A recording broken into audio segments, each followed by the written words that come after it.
Perkenalkan, saya Sasri Afrianti SPD, guru kelas 2 di SDN 02 Campagong Gobole, Kota Bukit Tinggi. Hari ini saya akan mewawancarai ibu kepala sekolah saya sendiri, yaitu Ibu Hartati SPD SD, dalam rangka menyelesaikan tugas demonstrasi kontekstual modul 3.1. Mari ikuti.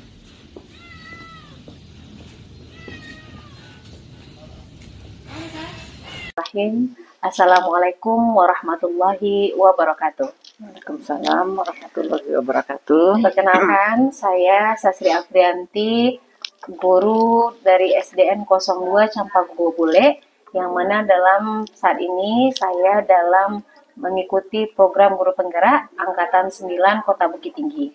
Nah, hari ini saya akan menyelesaikan tugas demonstrasi kontekstual modul 3.1 dan saya akan mewawancarai ibu kepala sekolah saya, yaitu Ibu Hartati SPD SD. Baik Ibu.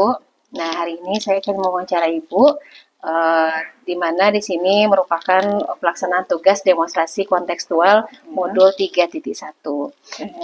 Pertanyaan pertama, Bu, bagaimana Ibu dalam mengidentifikasi kasus-kasus yang merupakan dilema etika ataupun bujukan moral, Bu? Ya, terima kasih Bu Riri. Kalau perkenalan udah tadi, Ibu memang rasanya istilah baru bagi Ibu, dilema etika dengan dilema moral. Tapi setelah dibaca-baca, setelah dipelajari, rasanya hal ini memang sudah terlaksana dalam kehidupan sehari-hari selama dalam kepemimpinan Ibu yang kurang lebih masa dinas sudah 37 tahun dan untuk jadi kepala sekolah 15 tahun. Jadi rasanya sudah banyak sekali pengalaman dalam kasus-kasus, apakah itu terhadap anak atau sama kawan gitu kan. Namun semuanya bisa diselesaikan dengan baik dan tanpa menambah masalah baru. Terima kasih Bu atas jawabannya. Jadi di sini Ibu sudah 15 tahun memimpin sekolah, di mana tentunya tidak sedikit dilema etika dan bujukan moral yang telah Ibu selesaikan, Bu ya, dan semua itu terselesaikan dengan baik ya, Bu. Ya, baik Ibu. Terima kasih. Selanjutnya Bu, bagaimana Ibu menjalankan pengambilan keputusan di sekolah ini, terutama untuk kasus-kasus di mana ada dua kepentingan Ibu, yang sama-sama benar atau sama-sama mengandung nilai kebajikan, Bu? Ya, terima kasih. Andaikan kita ada kasus, maka Ibu akan pelajari dulu kasusnya itu apa sih, gitu kan? Ya. Apakah individual atau kelompok, gitu. Tapi kebanyakan ini tentang individual. Jadi kalau memang ada kasus, Ibu pelajari dulu, Ibu kumpulkan datanya, dan Ibu bahas dulu. Nanti andaikan terkendala, Ibu akan sharing dengan kawan ya yang dituakan lah di sekolah tersebut. Iya, Bu. Nah, kemudian tarik kesimpulan. Tapi andaikan berdua tidak bisa terpecahkan, maka kita akan masukkan ke forum kecil. Nah, jadi akan lebih besar lagi forumnya andaikan itu memang masalah berat. Tapi alhamdulillah dengan kasus yang demikian ini bisa terselesaikan tanpa makan waktu yang lama gitu. Terima kasih Bu. Berarti di sini Ibu dalam mengambil keputusan, Ibu mencari data dulu, fakta dulu, kemudian Ibu juga berdiskusi dengan rekan sejawat yang dirasa lebih bisa memberikan masukan ya Bu. Kemudian menarik kesimpulan dan juga nanti akhirnya kalau tidak dapat terpecahkan Ibu bersama-sama dengan rekan sejawat. Tapi alhamdulillah sejauh ini dapat terselesaikan dengan baik ya Ibu. Terima kasih Ibu. Selanjutnya Bu, bagaimana langkah-langkah Ibu atau prosedur Ibu yang biasa Ibu lakukan selama ini? Awalnya memang kalau ada masalah kita ngomong dulu sama anak yang bersangkutan atau guru yang bersangkutan begitu. Pokoknya sharing, buka-bukaan gitu kan, kita dengarkan keluhannya dan kita carikan jalan keluarnya. Tapi andaikan belum diterima oleh yang bersangkutan, maka kita nanti akan cari jalan keluar yang lain dengan melibatkan pemangku kepentingan yang lain. Tapi dalam koridor dunia pendidikan. Paling batas akhir itu sampai ke pengawas. Itu pun jarang. Ya. Berarti di sini langkah-langkahnya Ibu ya, kita tanya jawab dulu lah dengan yang pihak yang terkait ya Bu ya. Kemudian kita cari solusinya. Jika masalahnya terlalu berat, berarti kita koordinasi dengan Bapak pengawas ya Bu. Tapi sampai saat ini belum ada rasanya yang sampai ke pengawas begitu ya Bu. Yang terima kasih Ibu. Selanjutnya Bu, hal-hal apa saja yang selama ini Ibu anggap efektif dalam mengambil keputusan pada kasus-kasus dilema etika, Bu? Yang pertama memang kita harus komunikasi secara terbuka kepada yang bersangkutan. Kemudian kita kasih kesempatan dia untuk mencurahkan isi hatinya, apa sih yang terkendala di dalam hatinya tersebut. Apakah memang ini masalah keluarga atau masalah pribadi dia dengan guru bisa jadi, atau antara sesama teman. Jadi semuanya kita buka-bukaan, kemudian nanti dinasehati. Nah, terus nanti kalaupun dia membutuhkan penghargaan, kita bawa anak tersebut di hadapan teman-temannya di saat upacara atau di saat kegiatan pagi dengan memberikan acungan jempol dan motivasi yang lain, sehingga anak tadi timbul percaya dirinya, sehingga dia bisa menjadi contoh untuk teman-teman yang lainnya. Ya. Berarti di sini Bu, komunikasi itu sangat penting ya Bu ya, antara pihak-pihak terkait dalam menyelesaikan masalah. Komunikasi ini sangat penting sekali Bu. Terima kasih Bu. Selanjutnya Bu, tantangan apa saja yang Ibu alami dalam mengambil keputusan pada kasus-kasus dilema etika ini Bu? Kalau yang dilema etikanya ini tidak berat, ini bisa tuntas dalam waktu sekejap begitu. Tidak menunggu hari besok begitu kan. Tapi andaikan kompleks, dilemanya kompleks, kita memang membutuhkan waktu. Terkadang waktu itu kita sulit untuk mengkondisikan, kadang harus rapat ini, rapat itu, sehingga memang terkendalanya begitu. Namun alhamdulillah selama saya menjabat sebagai kepala sekolah, rasanya belum ada yang membutuhkan waktu panjang untuk menyelesaikan kasus. Pada umumnya selesai dengan seketika dengan adanya dasar-dasar hukum yang bisa diterima oleh yang bersangkutan. Berarti selama ini tantangannya waktu ya Bu ya. Jika emergensinya segera, kita selesaikan dengan segera gitu Bu. Tapi jika ada waktu yang berlebih, kita bisa diskusi juga dengan rekan-rekan yang lain ya Bu. Baik Ibu, selanjutnya apakah Ibu memiliki jadwal tertentu dalam sebuah penyelesaian kasus dilema etika? Apakah Ibu menyelesaikannya langsung di tempat atau Ibu memiliki jadwal untuk menyelesaikannya? Atau bentuknya apa seperti yang sudah Ibu jalankan selama ini, Bu? Nah, seperti yang saya bilang tadi, kalau kasusnya itu tidak begitu rumit, gampang diselesaikan, saat itu sudah selesai ya Bu ya. Namun kalau memang kompleks, rumit, ini kita makan waktu dengan prosedur yang memang ada kan. Yang pertama yang beli data tadi, kemudian kita pahami kasusnya, kemudian kita carikan jalan keluar. Kalau perlu bermusyawarah dengan pihak-pihak tertentu yang terkait, nah kita laksanakan itu. Ya Bu, terima kasih Bu atas penjelasannya. Pertanyaan selanjutnya Ibu, adakah di sini Bu seseorang atau faktor-faktor yang selama ini mempermudah atau membantu Ibu dalam menyelesaikan pengambilan keputusan-keputusan di saat kasus dilema etika yang Ibu hadapi, Bu? Dalam satu organisasi kita kan tidak sendiri, Bu Riri ya. Ada teman sejawat, ada wakil kita, jadi orang yang terdekat memang wakil kita. Jadi, apapun yang terjadi kita komunikasi dengan wakil dulu. Kemudian kalau memang berat, nah kita libatkan dalam diskusi kecil. Kalau tidak selesai juga diskusi kecil, kita libatkan diskusi besar. Ya, alhamdulillah semuanya bisa terselesaikan ya Bu. Berarti di sini ini komunikasi lagi ya Bu ya. Komunikasi ini sangat penting sekali dalam menyelesaikan kasus-kasus, apalagi di sini kasus dilema etika ya Bu. Terakhir Bu, di sini dari semua yang telah Ibu jelaskan tadi, apa pelajaran yang bisa Ibu petik gitu Bu dalam pengalaman Ibu selama ini untuk mengambil keputusan Bu? Dalam menyelesaikan kasus ini sebenarnya harus ada keterus-terangan atau keterbukaan, kemudian komunikasi yang lancar. Jadi dengan adanya dua item ini, insya Allah semuanya akan bisa diselesaikan dengan baik dengan cara kekeluargaan. Asal jangan memancing emosi yang bersangkutan atau kita sendiri yang emosi, jadi itu yang harus dihindari. Berarti di sini keterbukaan ya Bu ya, antara pihak-pihak yang terkait dan kemudian juga intinya di sini komunikasi yang lancar gitu ya Bu ya. Terima kasih Ibu atas penjelasannya Bu, dan ini merupakan menambah wawasan saya pribadi juga dalam menyelesaikan tugas modul 3.1 ini Bu. Terima kasih banyak Ibu. Sama-sama Bu Riri. Mudah-mudahan kedepannya lebih sukses lagi. Amin Bu, amin Bu. Terima kasih Bu. Baiklah Bapak Ibu semuanya, saya telah menyelesaikan tugas demonstrasi kontekstual modul 3.1 dan saya telah selesai mewawancarai Ibu Kepala Sekolah saya sendiri, yaitu Ibu Hartati SPD. Assalamualaikum warahmatullahi wabarakatuh. Waalaikumsalam warahmatullahi wabarakatuh.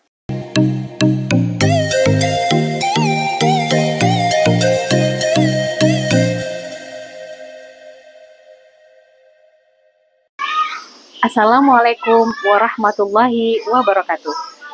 Kali ini saya mengunjungi SD Negeri 03 Pulai Anak Air.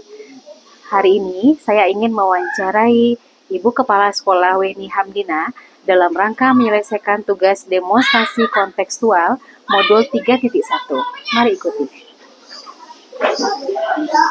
Assalamualaikum warahmatullahi wabarakatuh Ibu. Mohon maaf mengganggu waktunya Bu.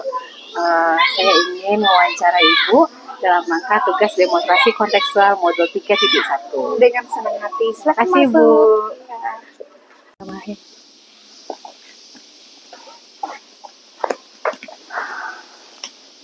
Bismillahirrahmanirrahim. Assalamualaikum warahmatullahi wabarakatuh. Waalaikumsalam warahmatullahi wabarakatuh. Perkenalkan, hari ini saya ingin mewawancarai Ibu Weni Hamdina SPD.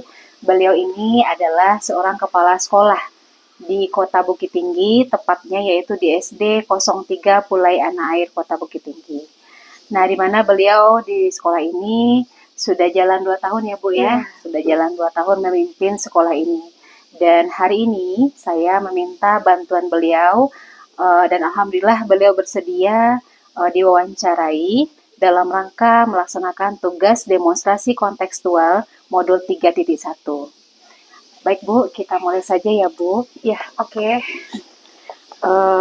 Pertanyaan pertama ya Bu, bagaimana Ibu dapat mengidentifikasi kasus-kasus yang merupakan dilema etika atau bujukan moral yang selama ini pengalaman Ibu? Baiklah Sastri, tahap awal tentu kita mengkaji dulu apakah kasus tersebut masuk ke dilema etika atau masuk kepada bujukan moral, di mana kita tahu bahwa dilema etika itu adalah terdapat 2 nilai kebajikan di sana yang saling bertentangan. Yang satu sisi benar, yang satu sisi juga benar. Jadi mereka bertentangan. Kemudian dalam bujukan moral kita tahu bahwasanya bujukan moral itu berkaitan dengan keputusan benar atau salahnya, walaupun terkesan benar, melawan yang benar atau sebagai ketelitian untuk menentukannya tersebut. Maka kita kaji dulu masuk kemanakah dia, apakah masuk ke bujukan moral atau dilema etika. Sejauh ini seperti itu yang Ibu jalani.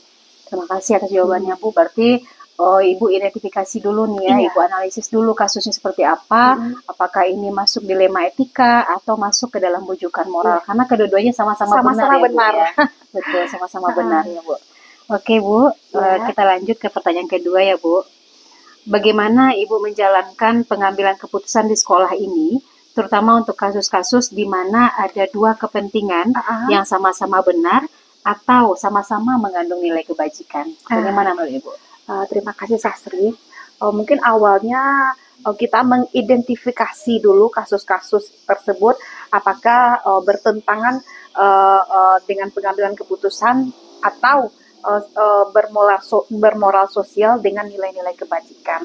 Kemudian yang kedua itu menentukan siapa yang terlibat dalam situasi tersebut agar dapat merancang keputusan yang adil dan tidak memihak ke salah satunya.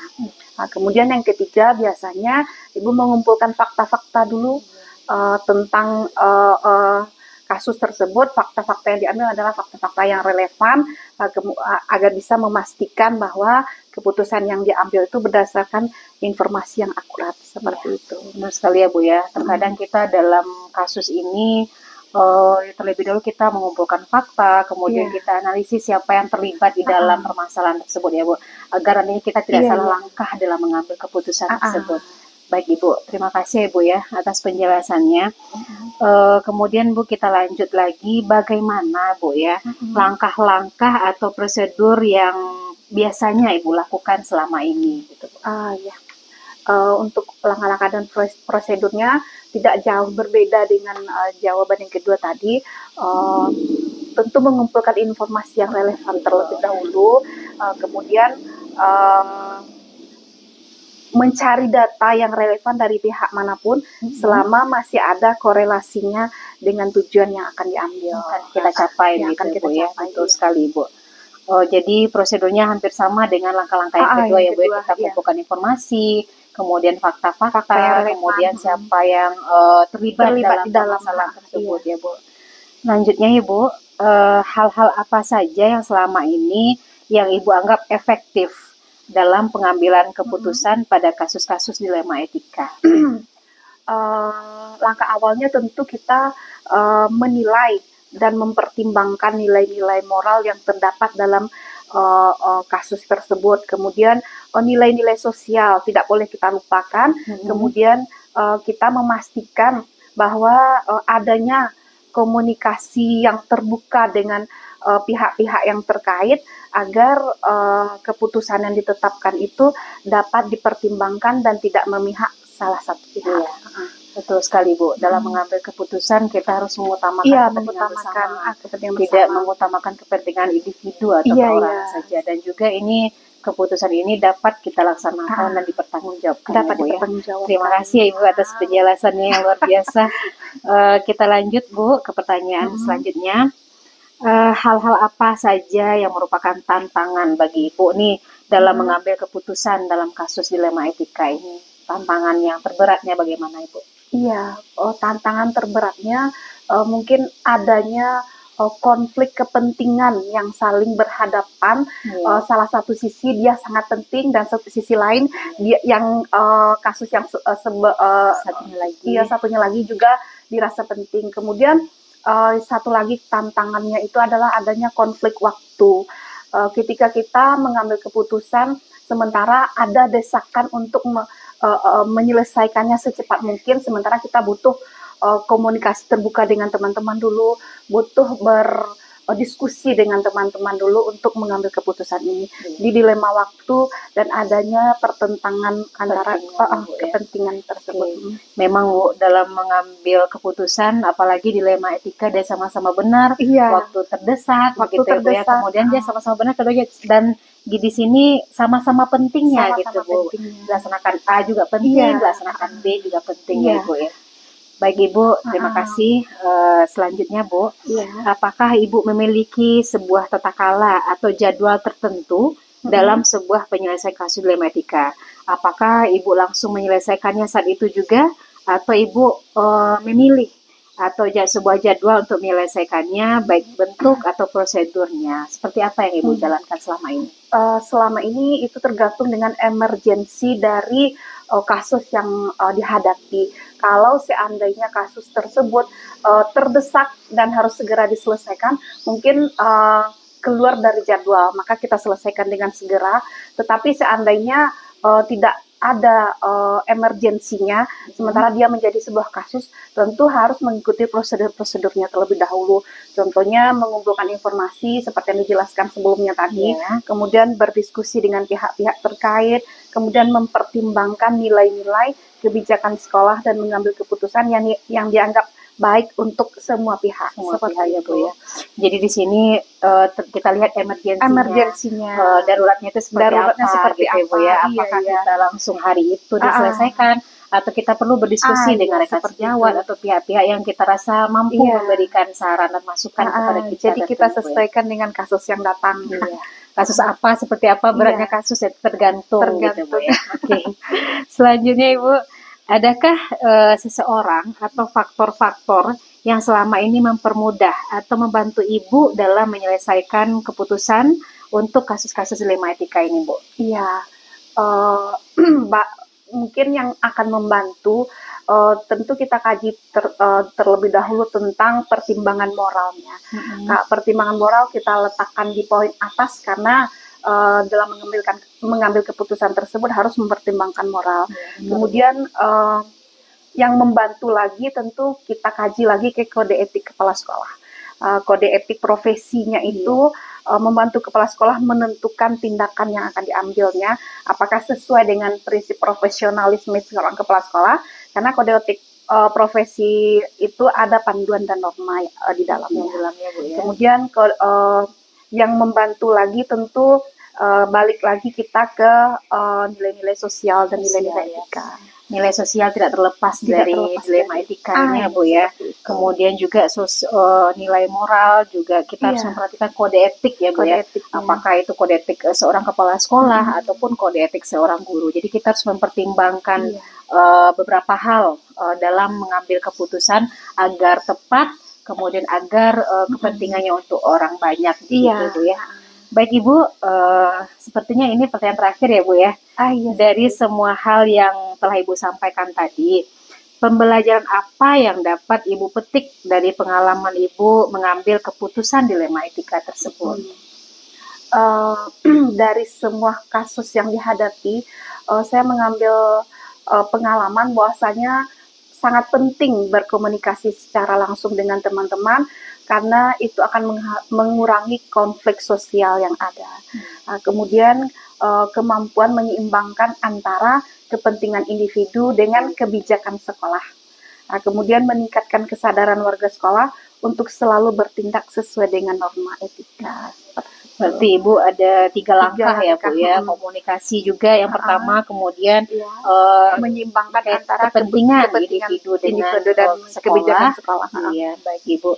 Jadi di sini jelas ya Bu ya kalau bahwasanya komunikasi itu sangat penting Iya, sangat antara penting. kepala sekolah dengan rekan guru atau Iya. tenaga kependidikan Mm-mm. itu sangat penting sekali Iya. biar tidak terjadi namanya miskomunikasi gitu ya Bu ya. Semuanya saling terbuka. Dengan adanya keterbukaan maka menghilangkan konflik-konflik yang ada. Konflik yang ada ya Bu ya. Iya. Baik Ibu, terima kasih atas penjelasannya yang luar biasa. Beliau ini memang sumber inspirasi juga buat saya pribadi Sama-sama, tentunya gitu ya Bu Sasri. ya. Terima kasih banyak atas Iya. waktunya yang telah Ibu berikan, atas penjelasannya yang panjang lebar dan ini membuka cakrawala kita gitu. Bagaimana cara kita mengambil keputusan di saat datangnya dilema atau bujukan moral. Mungkin tugas demonstrasi kontekstual untuk wawancara kali ini saya cukupkan sampai di sini. Terlebih terkurang saya mohon maaf. Assalamualaikum warahmatullahi wabarakatuh. Waalaikumsalam warahmatullahi wabarakatuh. Jadi